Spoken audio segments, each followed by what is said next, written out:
గోదావరి పరవళ్లు తొక్కుతూ ప్రవహించడంతో రాజమహేంద్రవరం పుష్కర్ ఘాట్ వద్ద వాతావరణం ఆహ్లాదకరంగా మారింది.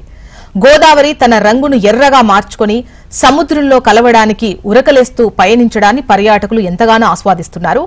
రాజమండ్రి పుష్కర్ ఘాట్ నుంచి పర్యాటకులతో మరిన్ని వివరాలు వెంకట్ మనకు అందిస్తారు.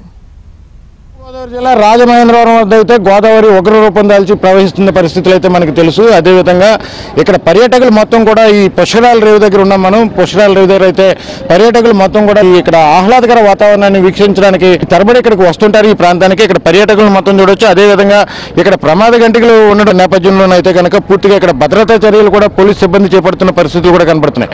పైన చూడొచ్చు భారీ గేట్లు ఏర్పాటు చేస్తున్నారు. భారీ గేట్లు ఏర్పాటు చేసి ఆ ప్రాంతం నుంచి, ఎందుకంటే భద్రాచలం వద్ద నీటి మట్టం మరింత పెరిగే పరిస్థితుల్లో ఆ ప్రాంతం నుంచి కూడా ఎవరు కిందకి రాకుండా ఆ పైన మొత్తం భారీ గేట్లన్నీ కూడా ఏర్పాటు చేయడం పూర్తిగా చూస్తున్నాం మనం.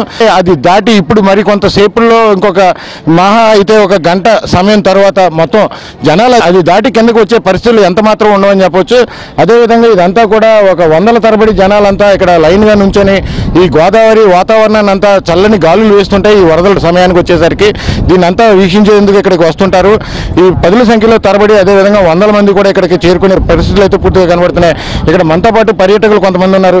చెప్పండి, మీరు ఈ ప్రాంతానికి రావడానికి ఇక్కడ నుంచి ఎంతమందితో నుంచి చూడడానికి అసలు ఏంటి, ఏ విధమైన కారణాలు ఉన్నాయని చెప్పచ్చు? మాది రాజమండ్రి అండి. కాకపోతే ఎప్పుడు మామూలు పాత గోదావరి చూస్తూ ఉంటాం. ఇప్పుడు వచ్చే కొత్త గోదావరిని చూసి ఆహ్లాదంగా ఈ వర్షంలో ఎంత చల్లదనంగా ఈ చల్లగాలి వీస్తున్న టైంలో ఈ గోదావరిని అంతని ఆహ్లాద చూడడానికి చాలా సరదాగా ఉంటుంది. దీన్ని చూడడానికి చాలా మంది అక్కడి నుంచి వచ్చి చూస్తూ ఉంటారు. నెక్స్ట్ వాటర్ అంతా ఫుల్ అయిపోయిందాక రానివారు కదండి. ఇప్పుడు ఏది వాటర్ కొంచెం చూడడానికి బాగుంటుందని బాగుంటుంది వాటర్, కొత్త వాటర్ నెక్స్ట్ చూడడానికి అని సెలవు వచ్చాను. మీరు చెప్పండమ్మా, ఎలా ఉంది ఇక్కడ వాతావరణం, ఎలా ఉంది అంటే మీరు ఎక్కడి నుంచి వచ్చారు? అంటే రాజమండ్రి, కాకపోతే గోదావరి బాగుంటుందని ఇప్పుడే చూస్తాను. మళ్ళీ రావాలంటే రాలేమండి. మామూలు టైం ఈ టైంలోనే చూస్తాక వస్తామండి. కేవలం జూన్, జూలై, ఆగస్టు మాసాల్లోనే ఈ గోదావరి ఉధృతి పెరిగి ఇక్కడ అంతా కూడా ఒక అందమైన వాతావరణ రూపం అయితే ఇక్కడ కనబడుతుంది. రెండు బ్రిడ్జిల మధ్యన కూడా చాలా ఆహ్లాదకరంగా ఉంటుంది. ఇక్కడ చాలా మంది పర్యాటకులు ఉన్నారు. ఇంకానే వేల మాటల్లో కూడా తెలుసుకొని చెప్పండి, మీరు ఎక్కడి నుంచి వచ్చారు, ఇక్కడికి రావడానికి కారణాలు? ఇక్కడికి రావడానికి కారణం ఏంటంటే మన ముందు తరం కూడా ఇంత ఆహ్లాదకరమైన ప్రదేశాన్ని చూసుండ్రేమో అని బహుశా నా భావన. ఎందుకంటే వాళ్ళ పనుల్లో వాళ్ళు బిజీగా ఉండే రోజుల్లో గడిపారు అప్పట్లో. ఇప్పుడు ఏంటంటే పర్యాటక రంగం కూడా అభివృద్ధి చెందుతుంది. ఈ పుష్కర్ ఘాట్కి అనేక రకాల చరిత్ర ఉంది. ఇందిరాగాంధీ గారు కూడా పుష్కర్ ఘాట్కి వచ్చి పుష్కర స్థానం ఆచరించడం జరిగింది. ఇంకోటి, ఈ బ్రిటిష్ కాలం బ్రిడ్జు, ఈ బ్రిడ్జు, ఆ బ్రిడ్జు, మూడు వ్యూ చూడాలంటే ఇంత గోదావరి, ఇంత మధ్యగా విస్తీర్ణం కలిగిన గోదావరి కేవలం రాజమండ్రి ప్రాంత వాసులకు మాత్రమే ఈ అదృష్టం చోటు చేసుకుంది.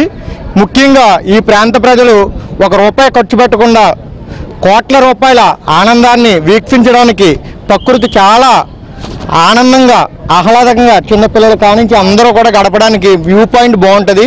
మిగతా ఘాట్ల కన్నా ఈ ఘాటు బాగుంటుందని మా భావన. ఇది ప్రకృతి అందాలకి పూర్తిగా ఒక వ్యూ పాయింట్ కింద చెప్తారు దీన్ని. ఎందుకంటే ఇక్కడ ఈ వర్షం పడుతుంది ఓ పక్కన, అదేవిధంగా ఈ గోదావరి ప్రవాహం అంతా కూడా పూర్తిగా ఇక్కడ ఈ రెండు బ్రిడ్జిలు ఉన్నాయి. ఒకటేమో బ్రిటిష్ కాలం నాటి బ్రిడ్జ్ ఒకటి ఉంది. ఈ రెండు బ్రిడ్జిల మధ్య నుంచి గోదావరి ప్రవాహం అంతా కూడా చాలా ఆహ్లాదకరంగా కనబడుతుంది. ఇంతటి ప్రకృతిని ఇది కోట్ల రూపాయలతో సమానమని కూడా ఇక్కడికి వచ్చిన వీక్షకులు చెప్తున్న పరిస్థితులు అయితే కనబడుతున్నాయి.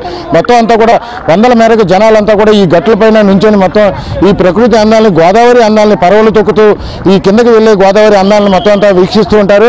అదేవిధంగా గోదావరి స్నానం కూడా ఎంతో పుణ్యకరమైన స్నానం అని కూడా, అదేవిధంగా పుష్కరాలు జరుపుకుంటున్న ఈ గోదావరి నది యొక్క చరిత్ర ఉంది. తర్వాత ఏళ్ల తరబడి చరిత్ర ఈ పుష్కర్ ఘాటుకు ఉంది అని కూడా ఈ పర్యాటకుల మాటల్లో వింటున్నాం మనం. కెమెరా పర్సన్ దుర్గాతో వెంకట్, రాజమహేంద్రవరం, పుష్కర్.